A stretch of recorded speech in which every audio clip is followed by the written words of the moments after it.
Shabbat Shalom, everyone. As we come here this morning on our Father's blessed holy day to give him praise and worship, I want to say good morning. And I would ask that everything that's spoken here today, that it will fill our hearts and our minds, that we will continue to move in his likeness, to be a light in front of the whole world. And I say bless today and bless those that are here and those who wish to be here. And all these things I ask them in Yeshua HaMashiach's name. Hallelujah.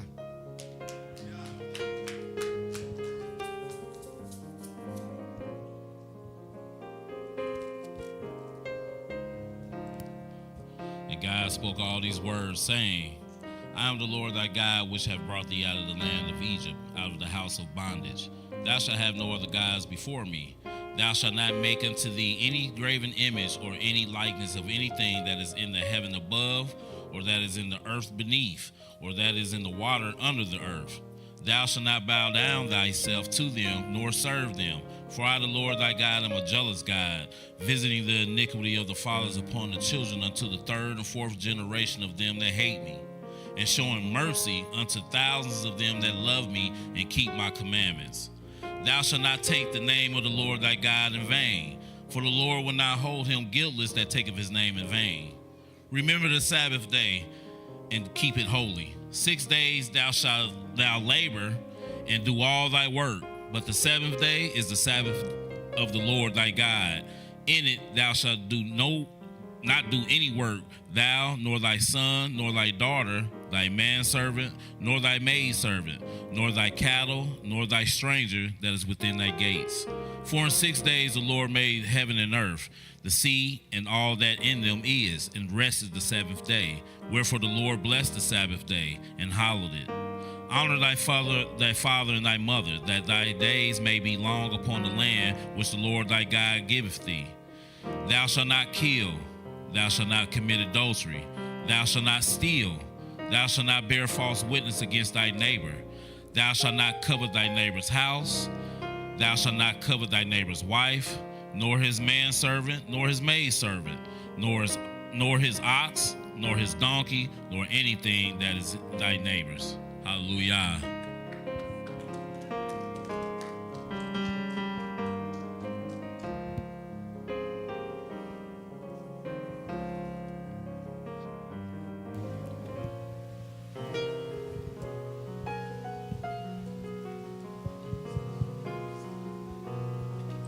All praises.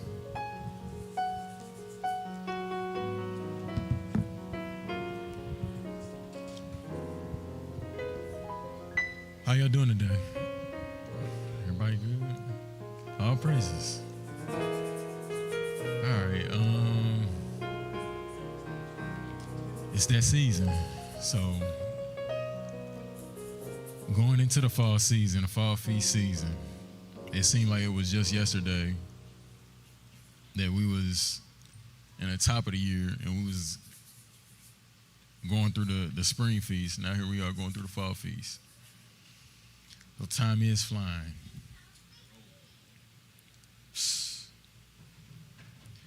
So today we're gonna get into Yom Teruah.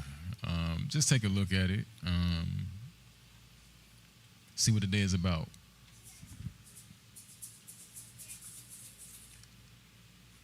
So I'm gonna skip past these. No new faces in here today. Uh-oh.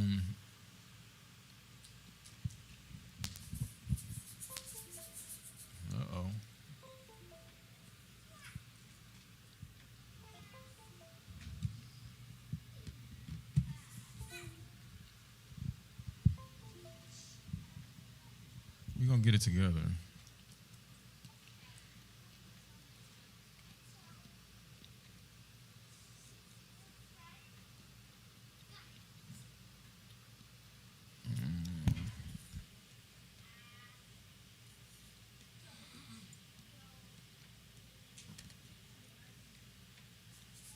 There we go.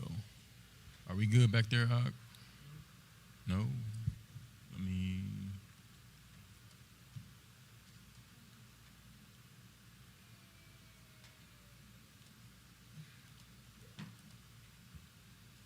Okay, how about now? All praises.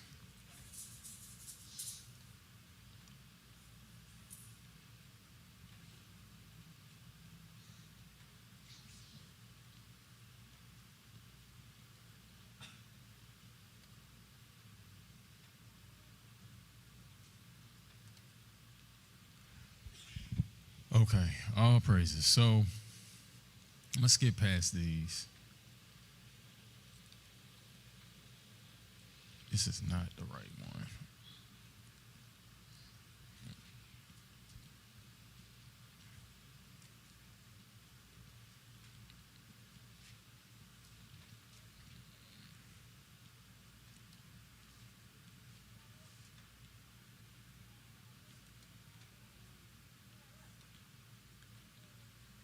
There we go.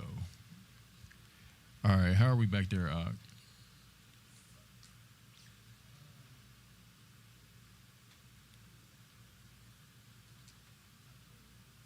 Okay.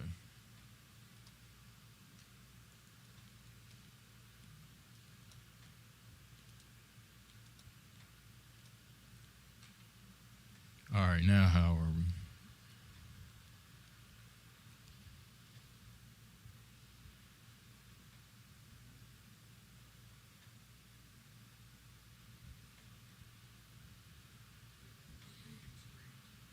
Say that again.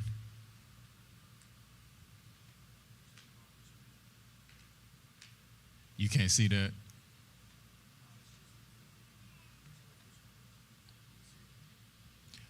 It's like way zoomed out, you saying? Okay, hold on 1 second.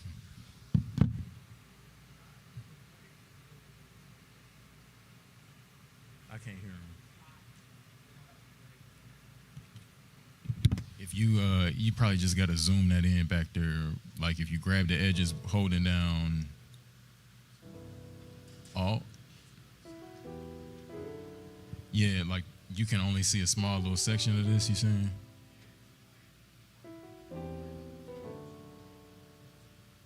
Okay, yeah. Sorry, y'all. Give us 1 moment.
Okay, all praises.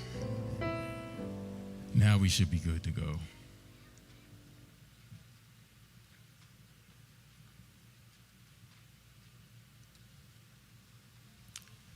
All right, so Feast of Trumpets, like I said, that's what today is about.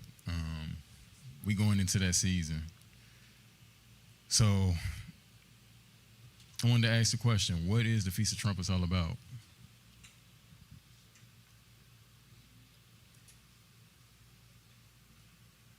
Any ideas?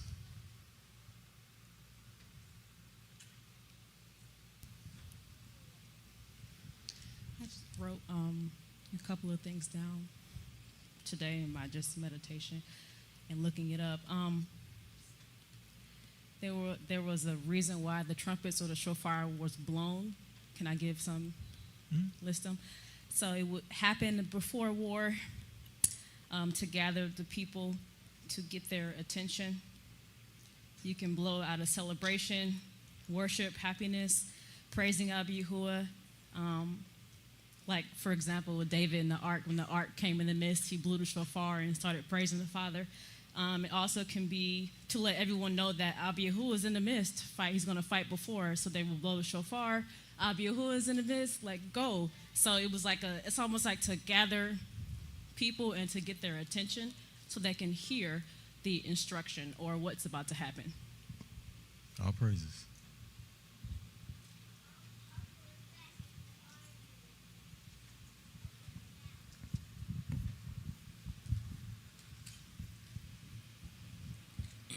So I'm gonna, this sis was like right on point. I'm gonna go to Exodus 19 at the mountain. I'm gonna start at verse 17. And Moses brought forth the people out of the camp to meet with God, and they stood at the nether part of the mountain. And Mount Sinai was altogether on a smoke, because the Lord descended upon it in fire, and the smoke thereof ascended as the smoke of a furnace, and the whole mountain quaked greatly.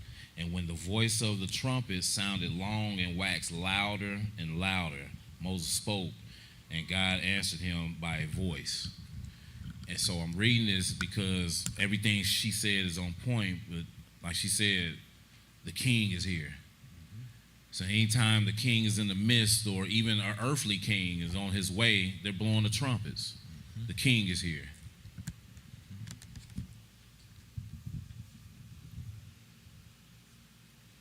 I want to land back off of both of them, actually. You'll find that in different scriptures that the trumpet was used not only to notify of war, or it was used to call the leaders, and there were certain calls, certain ways it was done. Each sound of the trumpet had a different meaning, and when it was played, you had to pay attention to what was coming out, because if it was just one horn blown, it was a call for all the elders and all those who were in charge to meet to come together for a meeting. If it was two blown with that same pitch, or that same type of blowing, it was time for Yasharel to gather at the tabernacle. It was time for them to gather at the gates of the tabernacle. Other sounds were to let the camps know when it's time to get up and move. Which camp is to move here? Which camp is to move there? It had a lot of different purposes. But the whole thing is, it's all a sound of alert. It's all of a sound of praise. It's all a sound. It's given, as Yoisha was saying just a bit ago, even in praise, the trumpet has a place. You know, even when it comes to celebrations, and it's got its place. The trumpet is the sound of Yah, and it brings him down into the midst of the places of where we're supposed to be. If we're obedient and we are doing as we're supposed to be doing, when we play that trumpet, it gets his attention, because he himself, how did he get Israel's attention? As Ak just said, that trumpet was coming through, got Israel's attention. All praises. So we cooking with hot grease. All right. So we know we got 7 feasts, right? Seven primary feasts. Now there's other feasts that's outside of those 7. But the 7 mandatory main feasts that Leviticus 23 is talking about, we got the Passover, the Pesach, right? And we got Chag Matzah, or unleavened bread. We got the Yom HaBikurim, or first fruit. Then we got Shavuot, Feast of Weeks. Then we got where we are now, which is kicking off this season, which is Yom Teruah, Feast of Trumpets. After that, we got Yom Kippur, Day of Atonement, and then we got Sukkot, or Tabernacles. All right. So why am I bringing this up? Each one of these feast days is telling us something about how we can prepare ourselves, right? Not only is it telling us something about how we can prepare ourselves, it's telling us something prophetically, right? So, Passover, what happened during Passover?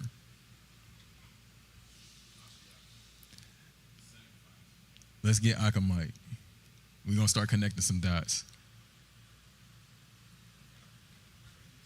All praises. The sacrifice of Mashiach.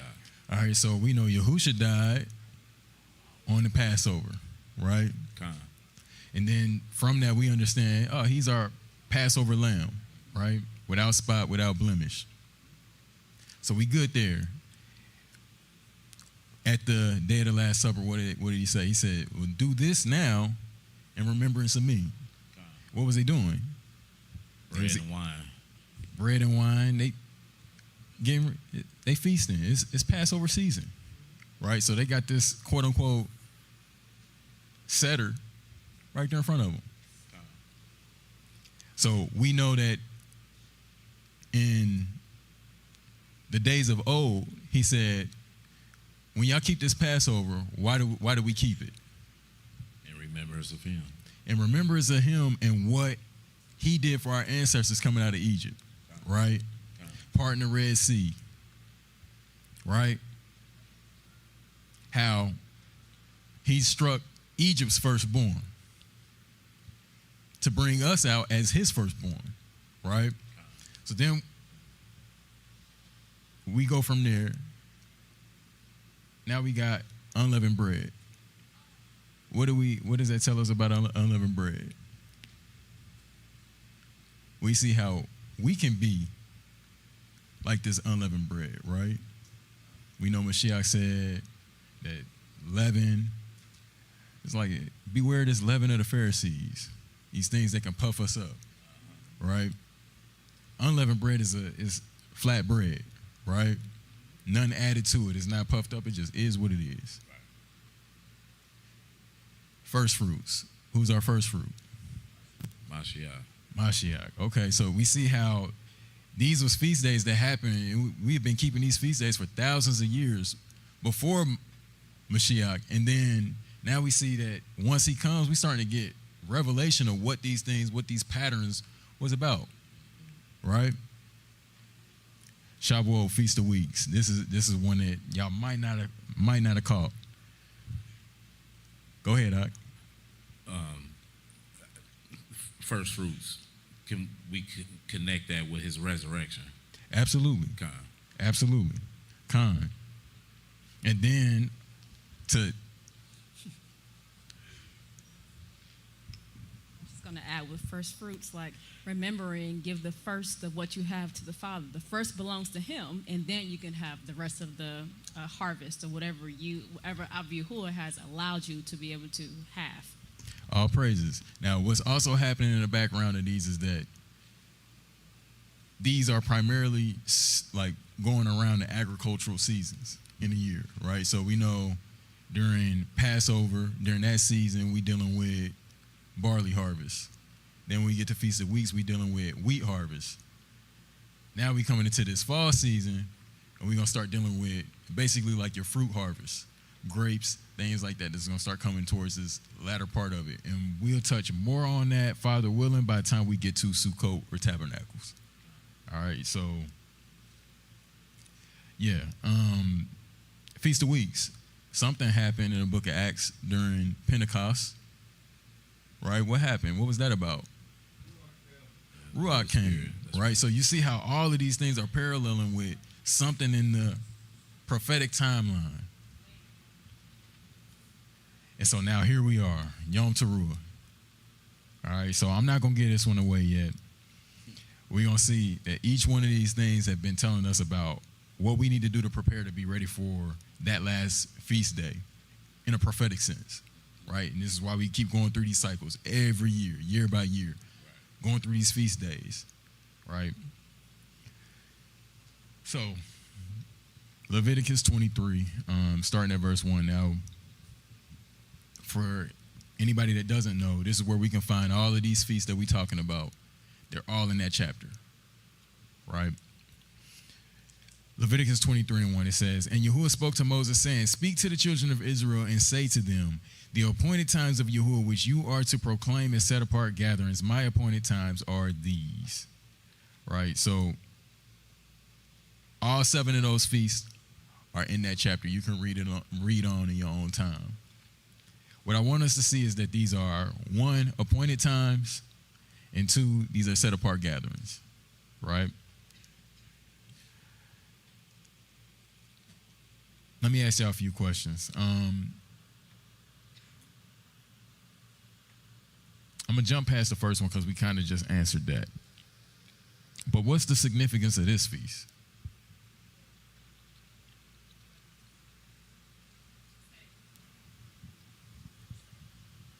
What's the significance of this feast?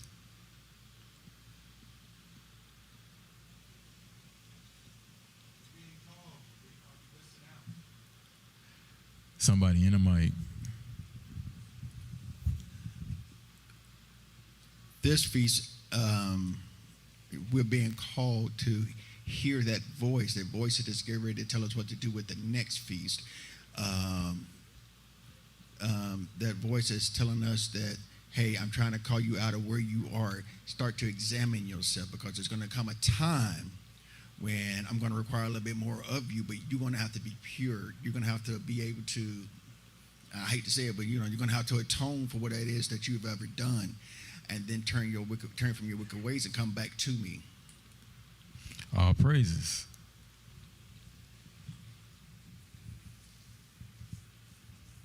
All praises. Just to add to that, all of it's connecting and getting us to the point where Yahuwah can dwell with us. Tabernacle time, dwelling with us. That's where we're getting to. So you're remembering, hey, wake up. Don't forget. Hey, make sure you check to make sure that, like Zakane said, atone, get it right. Don't let this time slip by, because when that time comes, I want to be able to dwell with you. All praises. So is it safe to say with Passover we need the blood of the lamb, right? Okay, so that's step number 1. And step number 2, what you got to start to remove the leaven out of your own flesh, right? Okay, that's unleavened bread. Then we move first fruits. All right, so now let me offer the best portion of myself and give that to the Father, right? So now boom, Feast of Weeks. Now I'm ready for the Ruach to now come. Okay? Now that I'm ready for the Ruach, here we are again. It's like the awakening blast. This trumpet is being sent out and saying, hey, y'all, made yourself ready. Get ready. Make sure you're ready, right? Get ready. Anything that hasn't been taken care of, any stones that haven't been turned over, make yourself right. Get some atonement. Get things right with your brothers, with your sisters, because there's coming a time after that where I'm going to be in your midst. So you had to get yourself ready following all of these other steps first to be able to be in my presence, right? All right, all praises. So y'all don't have to answer this one yet. We're going to go over it. What is a teruah? This is called Yom Teruah. Well, what is a teruah? Is it a trumpet? Or is it really something different? Go ahead, Ike.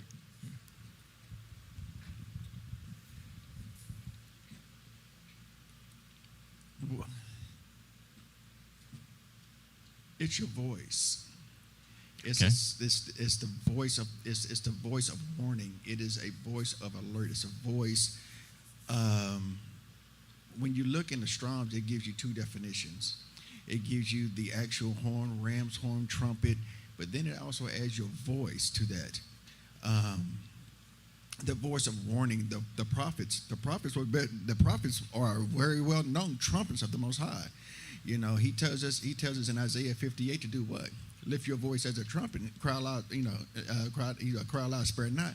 Lift your voice as a trumpet. The trumpet is to get the attention of the people, to be able to make them aware that you're walking against the Most High, that you're walking in sin, that you're walking in debauchery, that you're walking in selfishness, you're walking in pride. We've got to break this so that you can get back to Yah, because Yah is calling you back to Him. The sound of that trumpet is the sound of the trumpet is Yah calling His people back to Him. All praises. So what I just said kind of made me think about when Mashiach comes, he's coming with a great shout of an archangel, and people are going to be risen. Trumpets are blowing. It also reminds me of Mashiach when he's at the tomb and he calls Lazarus' name and he gets up. It reminds me of that shout, and people are rising up. All praises. All praises. So here we have different things highlighted, right? So one is that these are appointed times, feasts to Yahuwah. And the other is that these are holy convocations or set apart gatherings, right? So we got to ask the question, well, what is an appointed time? And then what is a set apart gathering? Because he's telling us to do this. Well, what does that even mean? Right? So an appointed time, that's what we call them Moedim, right?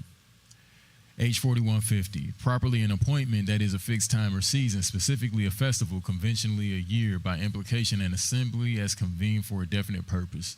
So what I want us to see is that when we gather for these things, it's not just haphazard, it really is for a purpose, right?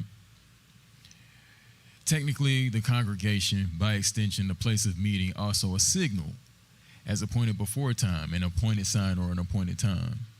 So it's something about when we keep these appointed times, there's something about this is signaling off to the Most High, right? Remember us. Remember all the covenant that you made with our people. Remember all the things that you said, right? It's from the root 3259, Ya'ad.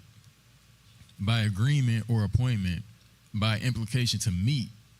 So something about this is these appointed times, we setting ourselves up to do what? To meet with the Most High, right? At a stated time to summon, to trial, to direct in a certain quarter or position, to engage for marriage. Something about this might be preparing us for this engagement for marriage. Okay.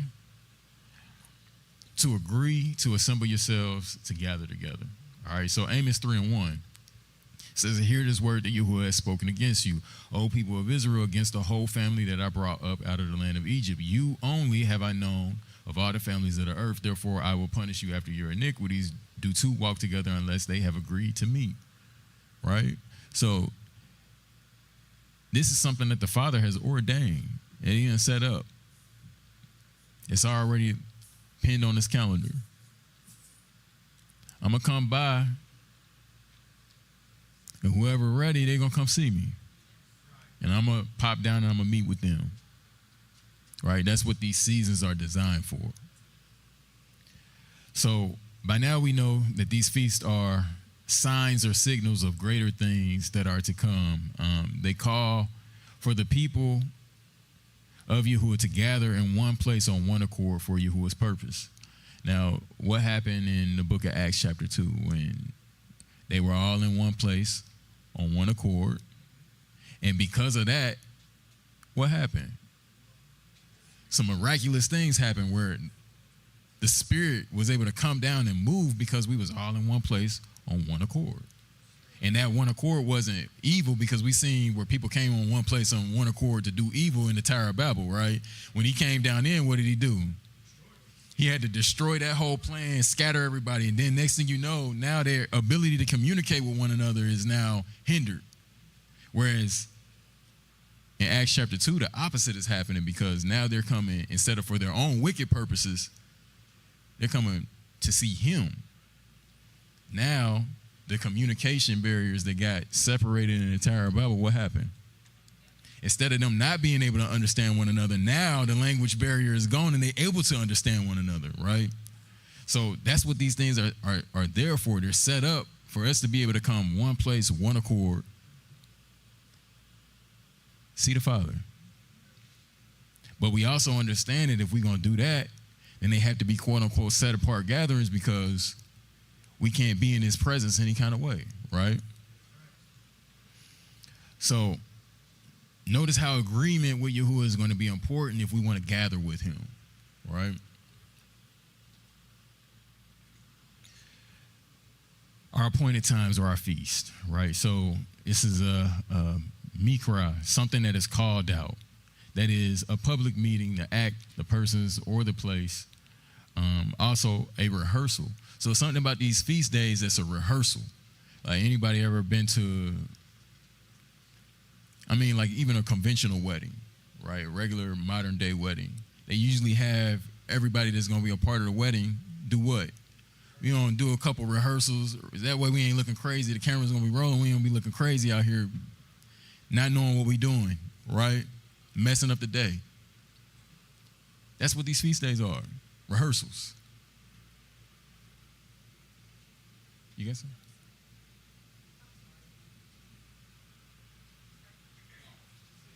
Got you.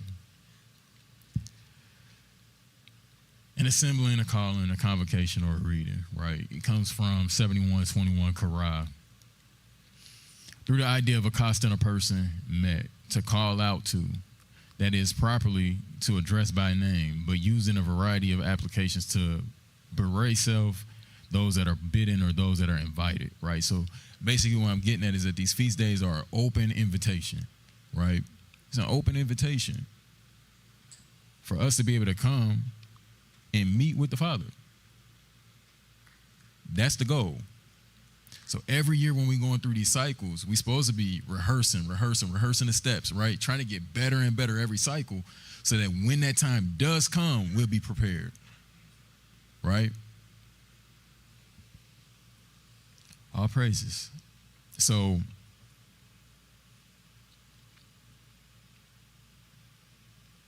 all praises.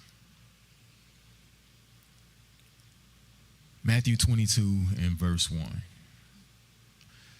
This is talking about what all of these feast days are working us up towards, right? This is a parable that Mashiach is giving, talking about this. It says, and Yahushua responded and spoke to them again by parables and said, the kingdom of the heavens is like a man, a king, who made a wedding feast for his son.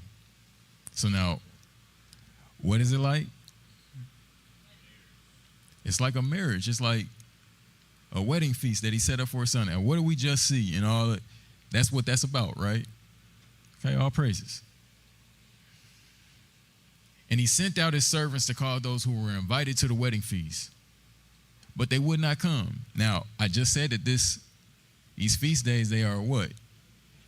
Open invitations, right? So he sent out this invitation to those who I marked it on the calendar. Y'all invited. Y'all my people. Y'all invited. But when the days came around, what happened?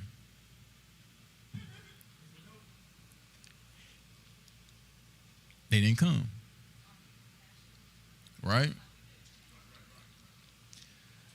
So it says again, he sent out other servants saying, say to those who are invited, see, I have prepared my dinner. My oxen and fattened cattle are slaughtered and all is ready. Come to the wedding feast. Hey, y'all, look, it's a special day. You invited, get ready. But they disregarded it and went their way. This one to his field. This one to his trade. I got business to take care of, right? And the rest, having seized his servants, insulted and killed them. Now you got some that was so blatantly disrespectful. They took the servants and they just said, hey, matter of fact, We don't like that you coming over here. You keep coming over here, and we told you we don't want to come. They just get a servants to business. But when the king heard, he was angry, he was wroth, and sent out his soldiers, destroyed those murderers, and set their city on fire.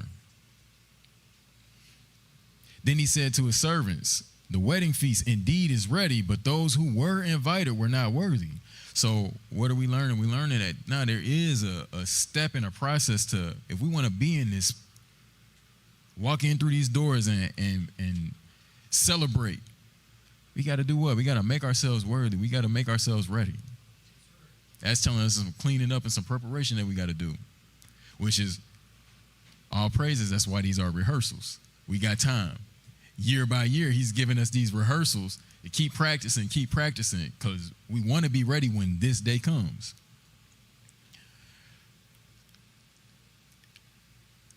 Therefore, he says, therefore, go into the street corners, and as many as you find, invite to the wedding feast. So now I already showed you in Amos where he said, look, y'all Israel, you and you alone have I known. I ain't known nobody else like I've known y'all.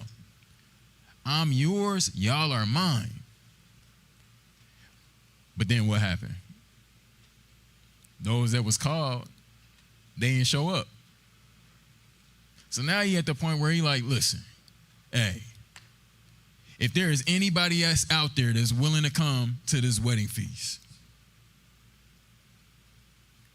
open up the doors.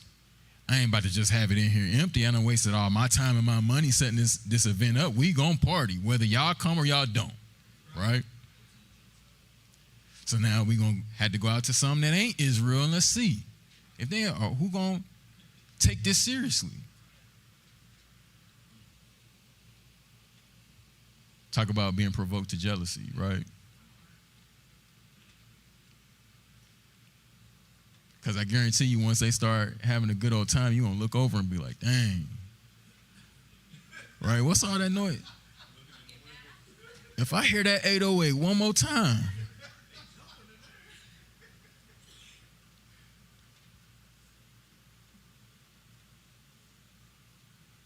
So verse 10, it says, and those servants went out into the street corners and gathered all whom they found, both wicked and good. That's a sound real similar to like the times that we in now, right? Like we were supposed to go out and actually stand as an example to all of the nations. We didn't do that. The words done still got forward though, and they doing what they want to do with it or whatever they don't want to do with it, right? But the invitation have been sent out. Wicked and good. And the wedding hall was filled with guests. And when the king came to view the guests, he saw there a man who had not put on a wedding garment. And he said to him, friend, how did you come in here not having a wedding garment? And he was speechless. But what did he tell him? Hey, bro, what's that you came in here? Is them your work clothes? You got oil stains all up on your gear. You know what this was, right? They told you what you was coming here for, right? Man is speechless. He don't have an answer. He know he came in here improper, right? Then the king said to the servants, bind him hand and foot, take him away and throw him into the outer darkness. There shall be weeping and gnashing of teeth, for many are called, but few are chosen. So what do we learn? Go ahead, Elder. You learn that you got to be properly dressed in order to enter this feast. I hope I'm not going to step on your toes with this one, but I was pointing out to my daughter a couple of weeks ago. I said, if you haven't noticed that when they were called to the feast, he called the wicked and the good to the feast. Now, how was the wicked able to stay in the feast while this one man wasn't? And then I showed my daughter how, in the word that in order for them to stay in that feast, they had to change their clothes. They couldn't come before the sovereign. They couldn't come before the king in just anything at this wedding feast. They had to come They had to come in and disrobe all that dirt that they had on them and take on that robe of righteousness that he had to offer them in order to stay in this feast. All praises. So it was a process of preparation, right? All praises. So now, what was this parable talking about? And how do we prepare our garments? Was this just talking about throwing some nice clothes and we set? Or is it deeper than that? This ain't just talking about your outer apparel, right? This is talking about the heart of the individual. Say that one more time, Mark. That dirty sin. There we go. Clean up. There we go. That's what he's talking about, right?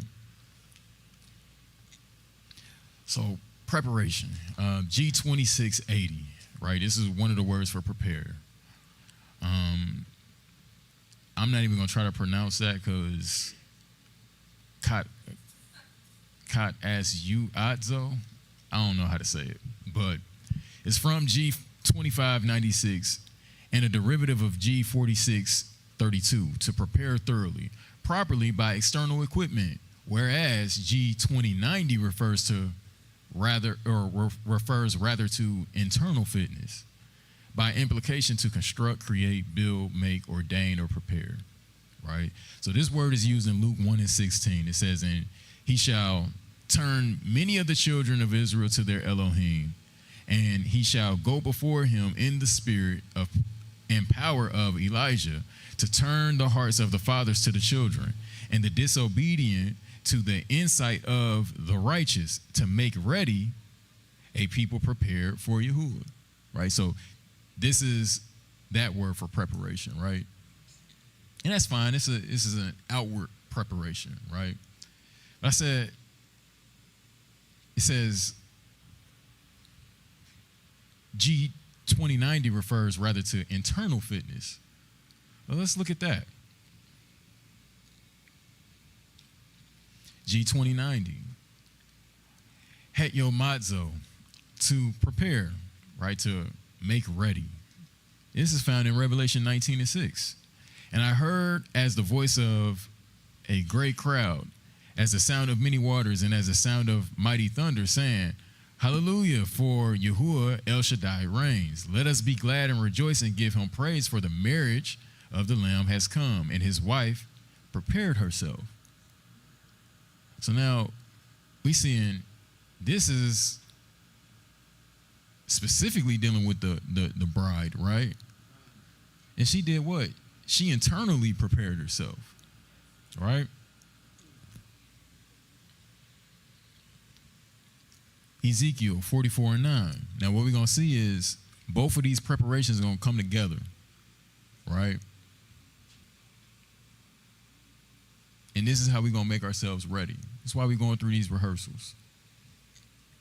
Ezekiel 44:9, it says, Thus said the Master Yahuwah, no son of a foreigner. And this is, I don't want to get it thrown off because it gets misunderstood. The reason why I'm going here, it has nothing to do with the foreigner, but I'm going to explain it right quick. This is specifically talking about a strange individual, somebody who is not trying to be of none of the culture, not trying to be of none of the law, statutes, commandments of the Most High. This is an individual that has made themselves an enemy to the Most High, is what this word means, right? English will translate it all the same, but in Hebrew it's different words that mean different things.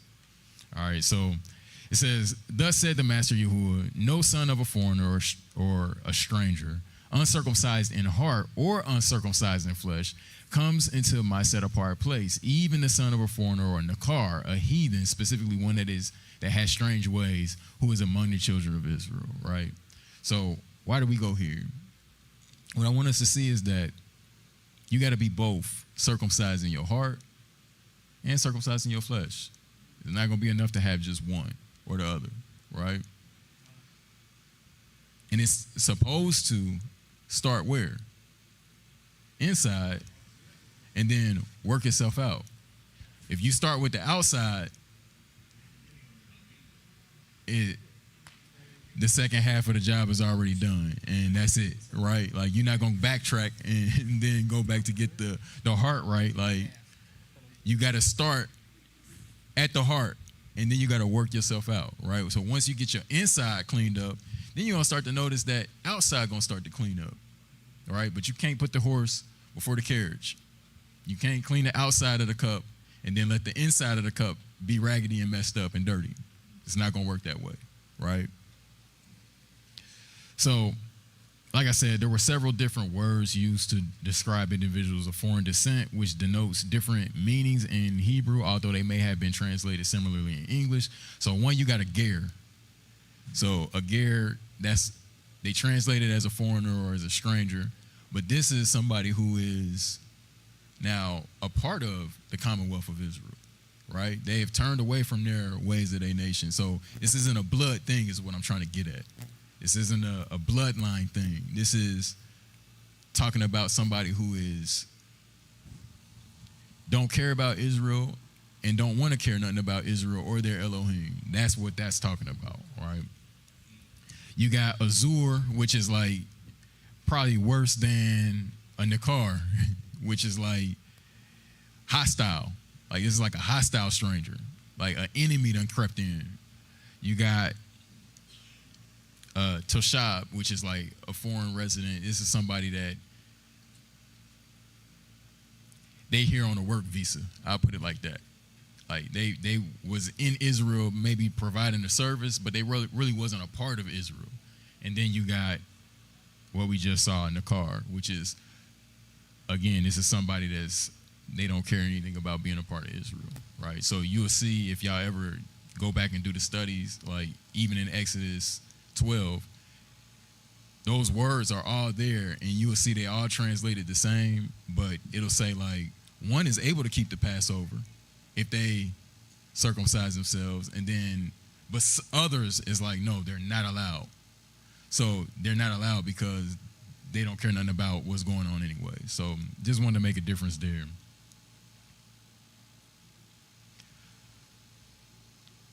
Deuteronomy 10 and 12. And this is talking about the natural born of Israel, right? He says, and now Israel, what is Yahuwah your Elohim asking of you, but to fear Yahuwah your Elohim, to walk in all his ways and to love him and to serve Yahuwah your Elohim with all your heart and with all your being, to guard the commands of Yahuwah and his laws, which I command you today for your good. See, the heavens and the heavens of heavens belong to Yahuwah your Elohim, also the earth with all that is in it. Yahuwah delighted only in your fathers to love them, and he chose their seed after them, you above all peoples as it is today. And you shall do what? Circumcise your heart. So what I want us to see is that this is not just talking about a physical thing. We got to deal with the inside, right? Circumcise the foreskin of your heart and harden your neck no more. So when we're talking about these garments, preparing ourselves, making ourselves ready, this isn't just like I say, a dog and pony show, right? No, really understand what this is about and focus primarily on cleaning your inside up. Make sure your inside of your vessel is clean to the best of your ability. Like I said, these are rehearsals.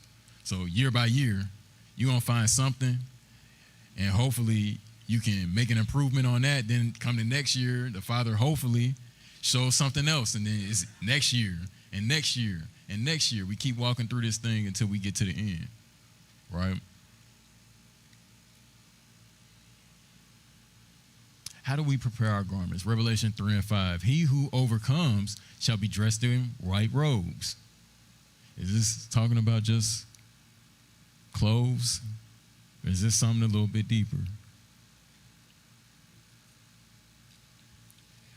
He who overcomes shall be dressed in white robes, and I shall by no means blot out his name from the book of life, but I shall confess his name before my Father and before his messengers. He who has an ear, let him hear what the Spirit says to the assemblies.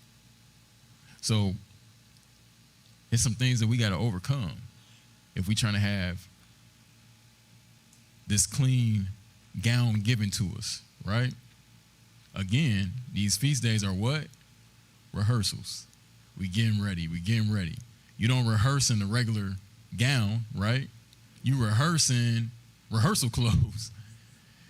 Get ready, but then when you want to be ready so that when you do put on the actual tux or whatever it is that you got for that day, you in stepping, you able to, you right.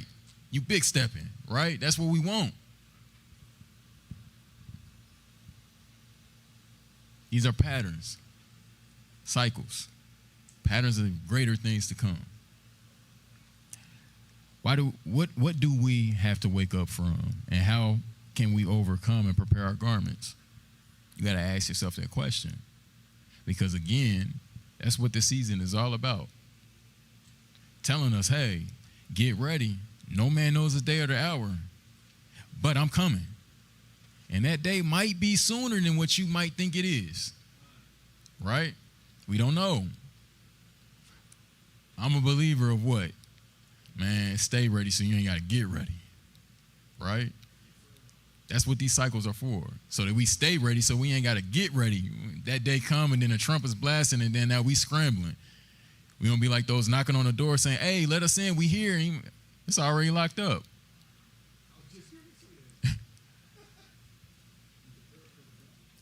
That's not what we want to see, right? Revelation 18:1 says, and after this I saw another messenger coming down from heaven, having great authority, and the earth was lightened from his esteem, and he cried with a mighty voice, saying, Babylon the Great is fallen, and has become a dwelling place of demons, a haunt for every unclean spirit, and a haunt for every unclean and hated bird. Because all the nations have drunk of the wine of the wrath of her whoring, and the kings of the earth have committed whoring with her, and the merchants of the earth have become rich through the power of her riotous living.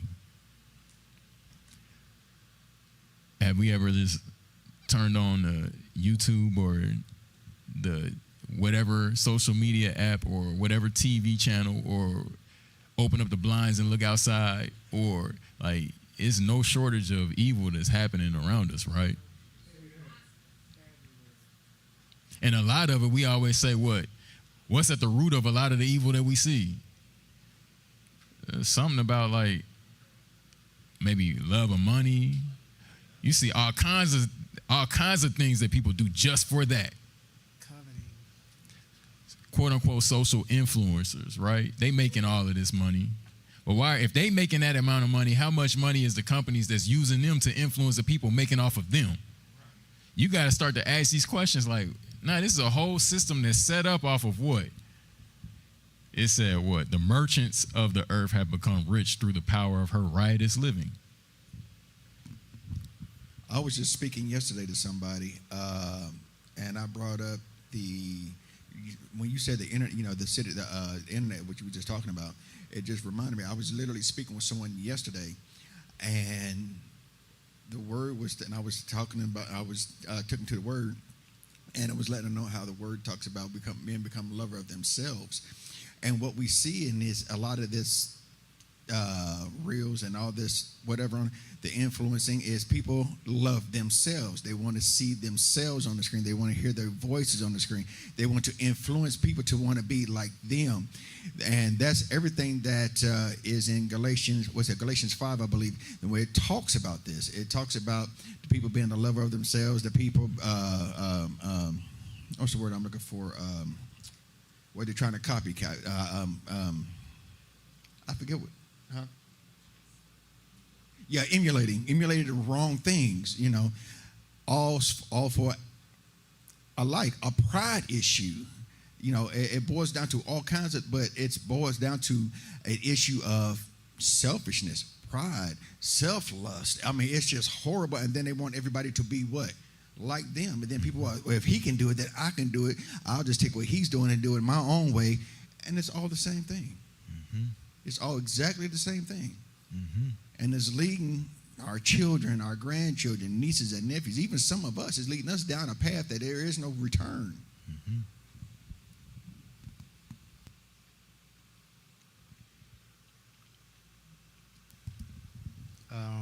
As I'm sitting here listening to everything, and you're talking about social media, and it was the other day that I was reading something. This one pastor was talking about all of this media things that's done over the 5G, over the air. Who is the God of the air here? All praises. So we see what system is around us, right? This ain't a system that's based and founded upon righteous principles. It's this world and the way that this system works, they don't care anything about what's righteous and what's right. That's not what keeps this thing going, right? Verse 4, it says, "And I heard another voice from the heavens saying, 'Come out of her, my people, lest you share in her sins, and lest you receive of her plagues. Because her sins have piled up to reach the heaven, and Elohim has remembered her unrighteousness.'" So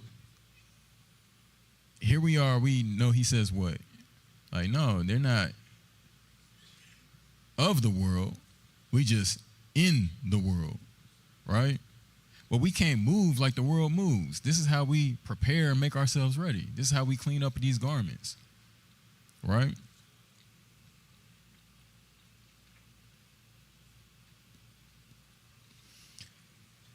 Revelation 19 and verse 1, it says, "And after this I heard a loud voice of a great crowd in the heavens saying, 'Hallelujah, deliverance and esteem and respect and power to you who are Elohim, because true and righteous are his judgments, because he has judged the great whore who corrupted the earth with her whoring, and he has avenged on her the blood of his servants shed by her.'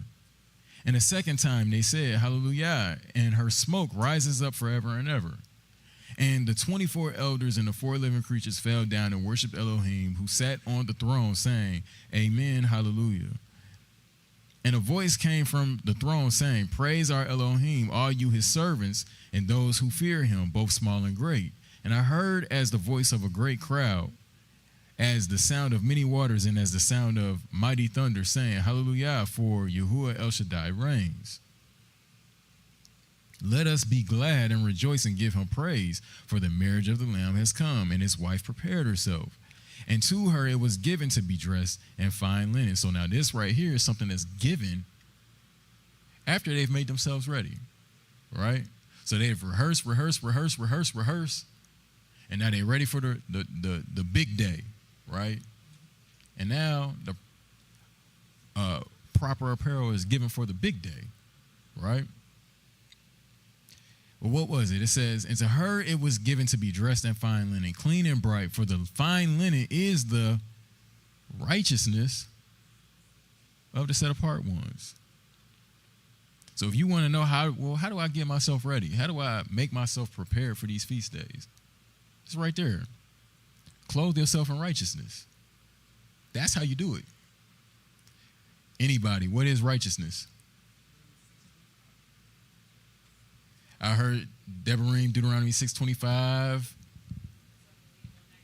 Psalm 119, 142, right? We know what righteousness is. When we keep these commands, this will be our righteousness, right?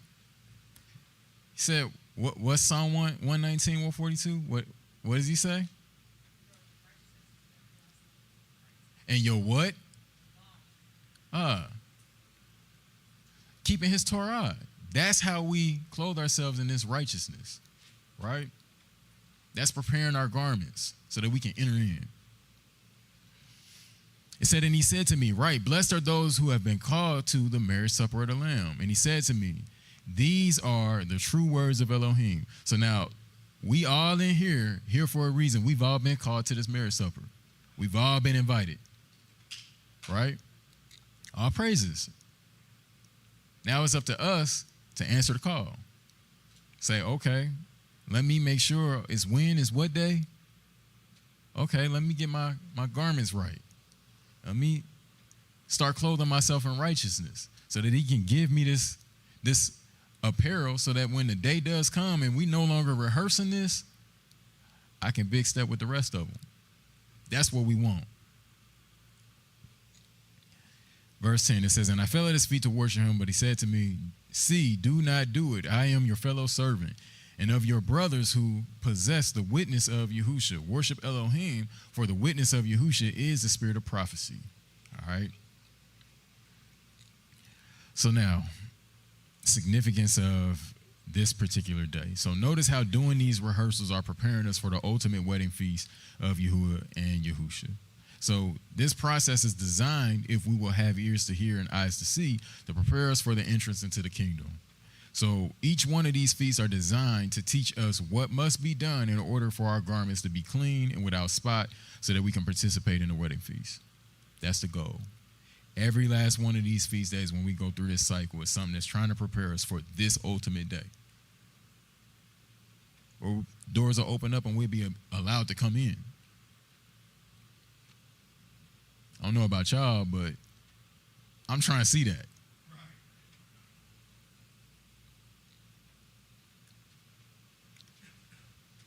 So back to Leviticus 23 and 23. We're going to start connecting some dots. All right. So it says, and Yahuwah spoke to Moses, saying, speak to the children of Israel, saying, in the 7th month, in the 1st day of the month, shall ye have a Shabbat, a memorial of blowing trumpets, a holy convocation. You shall do no servile work therein, but you shall offer an offering unto Yahuwah. All right. So I highlighted some things because I want us to see what it is in Hebrew. And when you read it in Hebrew, it's a little bit more descriptive. Words there, memorial of blowing trumpets. Now, remember I asked earlier, well, what is a teruah? What's the word for trumpet in Hebrew? Anybody in here? And I know somebody in here know it. There we go. So say that again in the mic.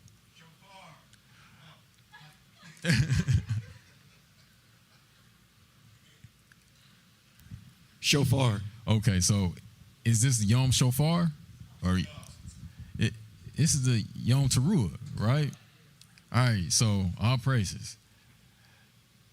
Shabbaton, Zikron, Teruah. Shabbaton, that's a Sabbath, right? It's a high Sabbath, right? A Zikron, this is a memorial, something to be remembered. And then a Teruah. We're going to get to that in a second. And then he said, you shall do no servile work therein, but you shall offer an offering made by fire. I'm going to focus on that last word, Isha. What's an Isha?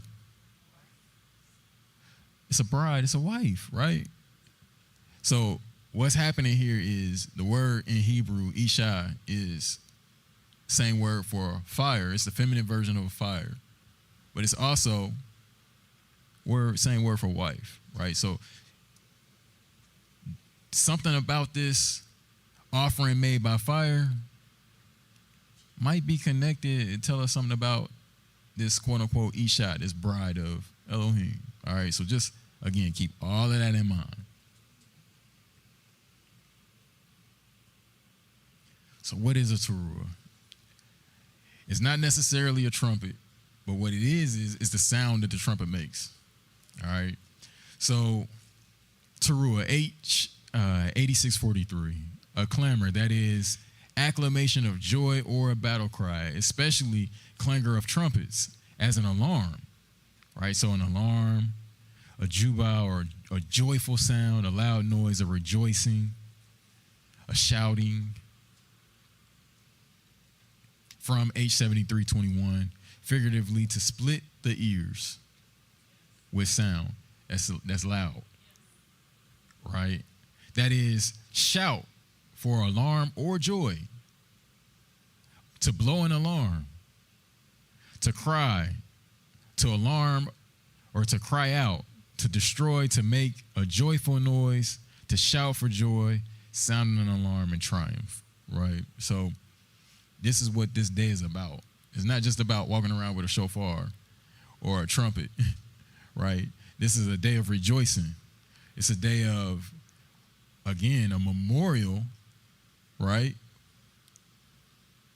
of the quote unquote trumpets. Well, what are we remembering about this? And this joyful noise. Like, no, we supposed to be calling certain things to mind. And that is supposed to make us what? Want to cry out.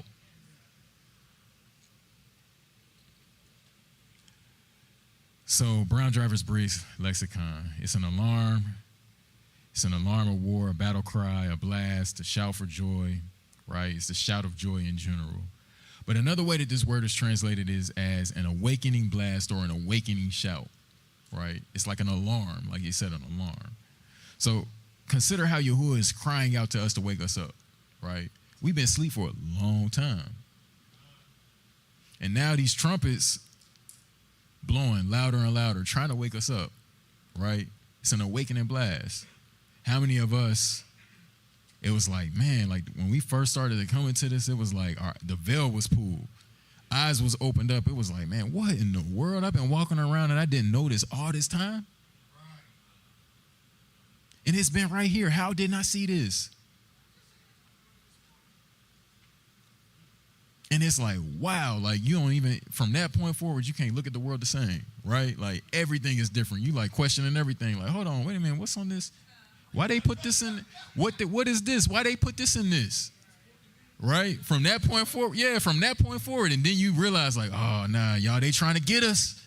Like, they putting pig in everything. Even, like, literally everything. You looking and you like, man, what? Ain't an ounce of meat in this, but it's pig in it. How they do that? So it's like, whoa. You know, you open up, your eyes start to get opened up and you looking and you like, man. This is that awakening blast. Right? And all the while it's saying, hey, wake up my children. Come back to me. Hey, that day is coming. That feast is coming. Make yourself ready. I want you there, but I ain't going to beg.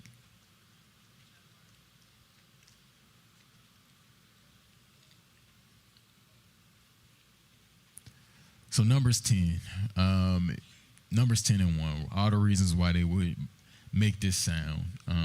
It says, and Yahuwah spoke to Moses, saying, make 2 silver trumpets for yourself. Make them of beaten work, and you shall use them for the gathering of the congregation and for breaking camp. And when they blow both of them, all the congregation shall meet before you at the tent of appointment. So this is what Elder was talking about earlier. They had many different reasons why they would blow these trumpets, and different trumpets make different sounds, and they would blow them in different ways, and that's how they would know what the sound was for, right?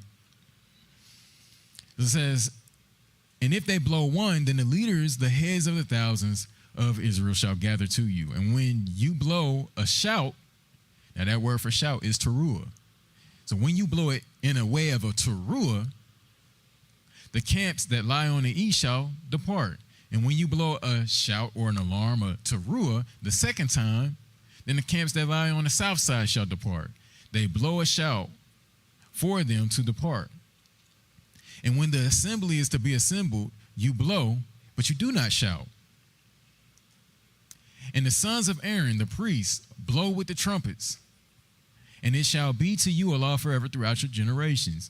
And when you go into battle in your land against the enemy that distresses you, then you shall shout with the trumpets. So, if you're in trouble, don't play with it. Sound an alarm, right? And you shall be what? Remembered. Now, remember, what was the reason why he said in Leviticus 23 to keep this as a memorial? So on this day, we supposed to do what? It's things we supposed to be remembering. And then when we make that sound, it's something that he's going to remember, right? So you see how it's working on both sides, right? We cry out because we remember him. And when we cry out because we remember him, then what does he do? He in turn remembers us. And you shall be remembered before Yahuwah your Elohim, and you shall be saved from your enemies. And in the day of your gladness, and in your appointed times. Didn't I say that these are appointed times? And at the beginning of your new moons or new months, you shall blow the trumpets over your ascendant offerings and over your slaughterings of peace offerings, and they shall be a remembrance for you before your Elohim. I am Yahuwah, your Elohim. So in this case, the trumpets are making a teruah. They are not the teruah, but they make a loud sound. A teruah is a loud sound, and it can be made by many things. All right, so even if you don't have a shofar or a ram's horn or kudu horn or silver trumpet or brass trumpet or whatever, you can still participate and make this quote-unquote loud, alarming sound, right? All praises. Exodus 19:16. This is what I brought out earlier. It says, and it came to be on the third day in the morning that there were thunders and lightnings and a thick cloud on the mountain, and a voice of a shofar was very strong. So the people hearing the presence of the Most High on the top of Mount Sinai, and the way that it sounds is like the blast of a trumpet, of a ram horn, right? And they stood at, I'm sorry, I skipped a line. It says, and the voice of the shofar was very strong, and all the people who were in the camp trembled. And Moses brought the people out of the camp to meet with Elohim. So now, what was they about to do around this sound of this trumpet? The same thing when we said these feast days and these appointed times are for meeting with Elohim, right? And they stood at the foot of the mountain, and Mount Sinai was in smoke, all of it, because Yahuwah descended upon it in fire, and its smoke went up like the smoke of a furnace, and all the mountain trembled exceedingly. Sidebar, y'all know that there's a place to this day where you can go and look, and you can see this mountaintop that's burnt up. So there's a place called Jebel Allahs. Just look it up. Jebel, Jebel,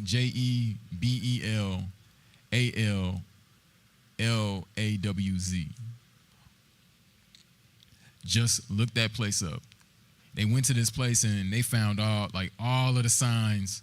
They found the mountaintop. They found the mountain that where the water gushed out the top of and water erosion pouring out from the top of this mountain, from the top of this stone on this mountain. They found an altar at the bottom, unfortunately, where they was worshiping the wrong stuff at the calf worship. They found all of this, all in this trail. They found the pillars, they found everything. It's still there to this day. So just look the place up. Like I said, this is something that really happened. And we know that just like it happened then, which is why we're rehearsing, hey, this stuff is going to happen again. This stuff is going to happen again. We're going to get gathered up, and we're going to have to be prepared to see this, just like they saw it.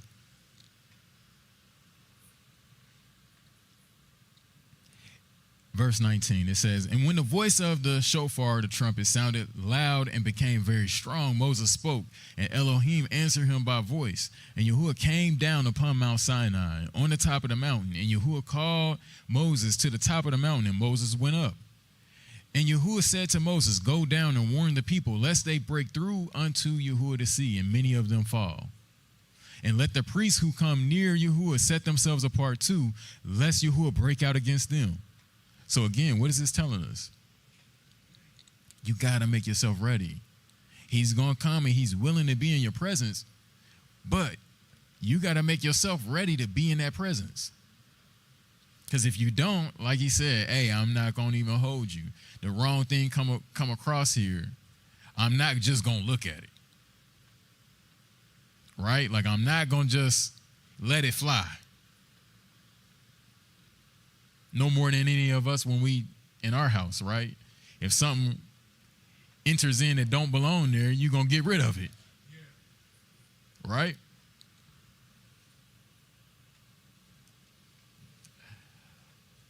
Psalm 27:6. It says, and now my head is lifted up above my enemies all around, and I slaughter in his tent with slaughters of sounding. Now the word there for sounding is teruah.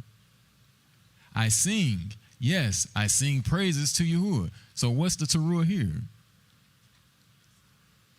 It's the praises that he's singing. Hear, O Yahuwah, when I cry with my voice. He don't have a trumpet, but he's making a teruah. And show me favor and answer me. Right? So, like I said, the teruah here is made by you and your voice. And then I skipped a question. On that last slide, that trumpet, how many of us is ready for that day? Like, if we heard that right now, like in the midst of this service, right?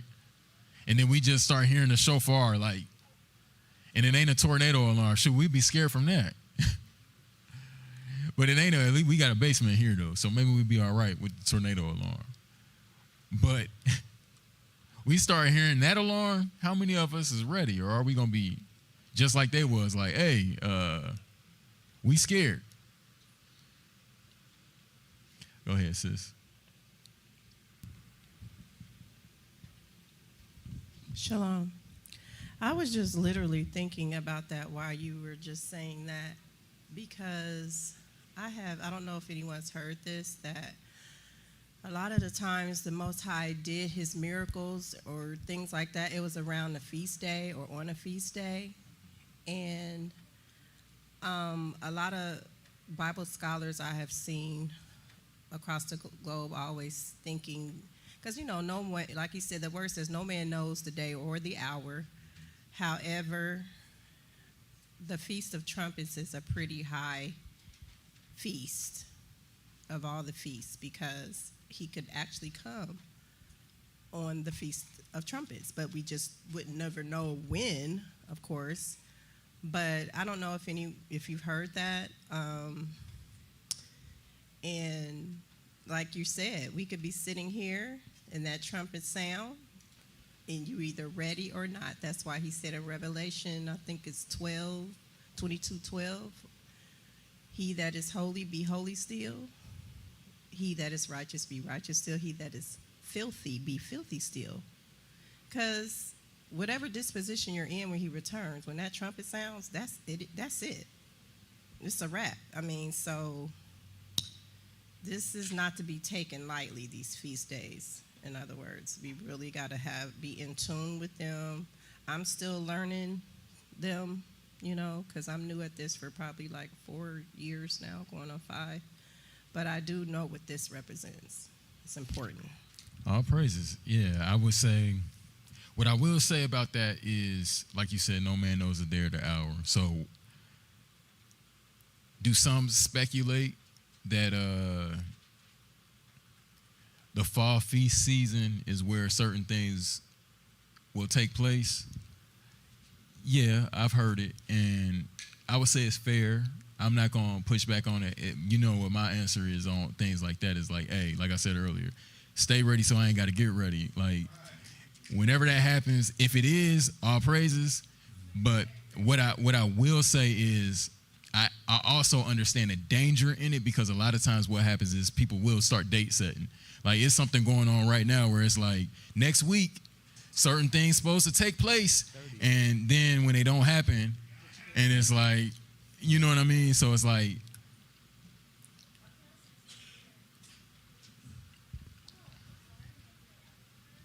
Okay. Only thing I was going to mention is that we are to be ready, but one thing is for sure, he's not coming until all the prophecies has been fulfilled. mm-hmm. They have